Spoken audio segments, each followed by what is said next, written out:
ಒಂದೂರಿನಲ್ಲಿ ಸಿರಿ ಮತ್ತು ರಾಣಿ ಎಂಬ ಪುಟ್ಟ ಸ್ನೇಹಿತೆಯರು ಇದ್ದರು. ಇಬ್ಬರು 7ನೆಯ ತರಗತಿಯಲ್ಲಿ ಓದುತ್ತಿದ್ದರು. ರಾಣಿ ಓದಿನಲ್ಲೂ ಜಾಣೆ, ಪಠ್ಯೇತರ ವಿಷಯಗಳಲ್ಲೂ ಜಾಣೆ.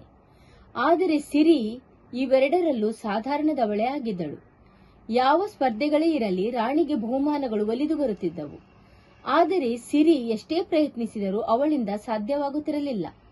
ಅವಳ ಸ್ನೇಹಿತೆಯರು, ಶಿಕ್ಷಕಿಯರು, ನೆರೆಹೊರೆಯವರು ರಾಣಿಯನ್ನು ಹೊಗಳುತ್ತಿರುವಾಗ ಸಿರಿಗೆ ತುಂಬಾ ದುಃಖವಾಗುತ್ತಿತ್ತು.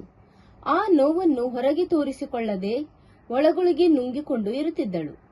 ಹೀಗೆ ದಿನಗಳು ಕಳೆದಂತೆ ಸಿರಿಗೆ ರಾಣಿಯ ಮೇಲೆ ಅಸೂಯೆ, ದ್ವೇಷಗಳು ಹುಟ್ಟಲು ಶುರುವಾಯಿತು. ಅವಳು ಪ್ರತ್ಯಕ್ಷವಾಗಿ ರಾಣಿಗೆ ನೋವಾಗುವಂತೆ ಚುಚ್ಚಿ ಮಾತನಾಡುವುದು, ತನ್ನ ಸ್ನೇಹಿತೆಯರ ಬಳಿ ಅವಳ ಬಗ್ಗೆ ಕೆಟ್ಟದಾಗಿ ಮಾತನಾಡುವುದನ್ನು ಶುರು ಮಾಡಿದಳು. ಮೊದಲೆಲ್ಲ ಮುದ್ದು ಮುದ್ದಾಗಿ ಮಾತಾಡಿ ಆಡಿ ಕುಣಿಯುತ್ತಿದ್ದ ಸಿರಿ ಬರುಬರುತ್ತಾ ಅಳೋದು, ಸಿಟ್ಟು ಮಾಡೋದು, ಇನ್ನೊಬ್ಬರನ್ನು ನಿಂದಿಸೋದು, ಒಂಟಿಯಾಗಿ ಕುಳಿತು ಯೋಚಿಸೋದು ಮಾಡುತ್ತಿದ್ದಳು. ಸಿರಿಯಲ್ಲಾದ ಬದಲಾವಣೆಯನ್ನು ಅವಳ ಅಮ್ಮ ಗಮನಿಸಿದರು. ಅವಳು ಮಗಳನ್ನು ಪ್ರೀತಿಯಿಂದ ಓಲೈಸಿ ಮುದ್ದಿಸಿ ಅವಳ ಅಂತರಾಳದಲ್ಲಿ ಅಡಗಿದ್ದ ನೋವನ್ನು ಅರಿತುಕೊಂಡಳು. ನೋಡು ಕಂದ, ದೇವರು ಒಬ್ಬೊಬ್ಬರಲ್ಲಿ ಒಂದೊಂದು ಪ್ರತಿಭೆಯನ್ನು ಇಟ್ಟಿದ್ದಾರೆ.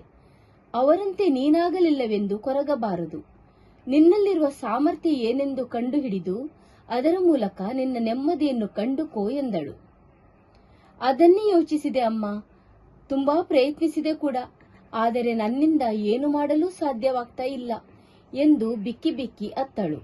ಅಳಬೇಡ ಮಗಳೇ, ಈಗ ನಾನೊಂದು ನಿನಗೆ ದಾರಿ ತೋರಿಸುತ್ತೇನೆ.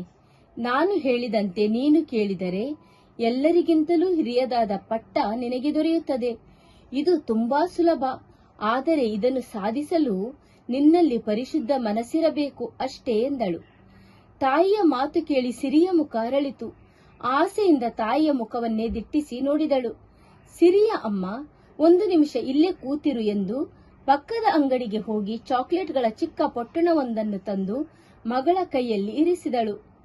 ನೋಡು ಸಿರಿ, ನಿನ್ನ ಗೆಳತಿ ರಾಣಿ ಭಾಷಣ ಸ್ಪರ್ಧೆಯಲ್ಲಿ ಬಹುಮಾನ ಪಡೆದಳು ಎಂದೇ ಅಲ್ಲ. ನೀನು ನಾಳೆ ಶಾಲೆಗೆ ಹೋಗಿ ಮೊದಲು ಅವಳನ್ನು ಅಭಿನಂದಿಸು. ನನ್ನ ಗೆಳತಿ ರಾಣಿ ಬಹುಮಾನ ಪಡೆದದ್ದು ನನಗೆ ತುಂಬಾ ಹೆಮ್ಮೆ ಎನಿಸುತ್ತದೆ ಎಂದು ಹೇಳಿ ಈ ಚಾಕ್ಲೇಟ್ಗಳನ್ನು ನಿನ್ನ ಗೆಳತಿಯರಿಗೆ ಹಂಚು ಎಂದಳು. ಸಿರಿಗೆ ಆಶ್ಚರ್ಯ, ಸಿಟ್ಟು, ದುಃಖ ಒಟ್ಟಿಗೆ ಉಮ್ಮಳಿಸಿ ಬಂತು. ಏನಮ್ಮ ನೀನು? ಅವಳು ಬಹುಮಾನ ಪಡೆದರೆ ನಾನ್ಯಾಕೆ ಅಭಿನಂದಿಸಲಿ, ಸಿಹಿ ಹಂಚಲಿ? ಜಂಬದ ಕೋಳಿ ಅವಳು, ನನಗಾಗಲ್ಲ ಎಂದಳು. ಅದಕ್ಕೆ ಸಿರಿಯ ತಾಯಿ, ನೋಡು ಮಗಳೇ, ಇವತ್ತೊಂದು ದಿನ ನಾನು ಹೇಳಿದಂತೆ ಮಾಡು ಎಂದಳು. ಸಿರಿ ಒಲ್ಲದ ಮನಸ್ಸಿನಿಂದ ಚಾಕ್ಲೇಟ್ ಪೊಟ್ಟಣವನ್ನು ತೆಗೆದುಕೊಂಡು ಶಾಲೆಗೆ ಹೋದಳು. ರಾಣಿಯ ಹತ್ತಿರ ಹೋಗಿ ಅವಳನ್ನು ಅಭಿನಂದಿಸಿದಳು. ಸಿರಿಯ ಅಭಿನಂದನೆಗಳನ್ನು ಕೇಳಿ ರಾಣಿ ಉಬ್ಬಿ ಹೋದಳು. ಗೆಳತಿ ಸಿರಿಯನ್ನು ಬಿಗಿದಪ್ಪಿದಳು. ರಾಣಿಯ ಆತ್ಮೀಯ ಪ್ರತಿಕ್ರಿಯೆಯಿಂದ ಸಿರಿಯಲ್ಲೆದ್ದ ದ್ವೇಷ, ಕೀಳರಿಮೆ, ಅಸೂಯೆಗಳು ಜರ್ರನೆ ಜಾರಿ ಹೋದವು. ತಾನು ಊಹಿಸದೇ ಇರುವ ದೈವಿಕ ಅನುಭವವನ್ನು ಒಂದು ಕ್ಷಣ ಅನುಭವಿಸಿದಳು. ನಂತರ ತಾನು ತಂದ ಚಾಕ್ಲೇಟ್ಗಳನ್ನು ಗೆಳತಿಯರಿಗೆ ಹಂಚಿದಳು. ಸಿರಿಯ ಪ್ರೀತಿಗೆ ರಾಣಿ ಮತ್ತು ಸ್ನೇಹಿತೆಯರು ಆನಂದಭರಿತರಾದರು. ಅಲ್ಲೊಂದು ಪ್ರೀತಿಯ ಬಂಧ ಏರ್ಪಟ್ಟಿತು. ಎಲ್ಲರೂ ಸಿರಿಯ ಸುತ್ತ ಮುತ್ತಿಗೆ ಹಾಕಿ ಧನ್ಯವಾದಗಳನ್ನು ಹೇಳಿದರು. ಸಿರಿಗೆ ತಾನು ಎತ್ತರದ ಸ್ಥಾನದಲ್ಲಿರುವಂತೆ ಭಾಸವಾಯಿತು. ಅಂದು ಶಾಲೆ ಮುಗಿದ ತಕ್ಷಣ ಸಿರಿ ಖುಷಿಯಿಂದ ಓಡುತ್ತಾ ಬಂದು ತಾಯಿಯನ್ನು ಅಪ್ಪಿಕೊಂಡಳು.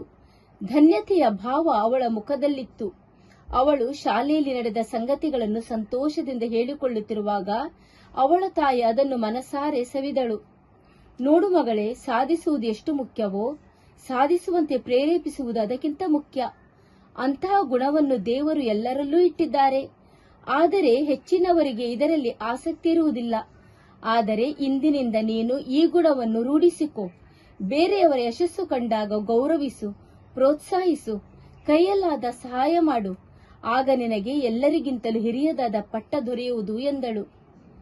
ಸಿರಿಗೆ ಈ ಸಾಧನೆ ಎಷ್ಟು ಸುಲಭ ಹಾಗೂ ಖುಷಿ ಕೊಡುವಂತದ್ದು ಎಂದು ತಿಳಿಯಿತು. ಮುಂದಿನ ದಿನಗಳಲ್ಲಿ ಆಕೆ ಬೇರೆಯವರ ಬೆನ್ನು ತಟ್ಟುವ ಕಲೆಯನ್ನು ಕರಗತ ಮಾಡಿಕೊಂಡಳು.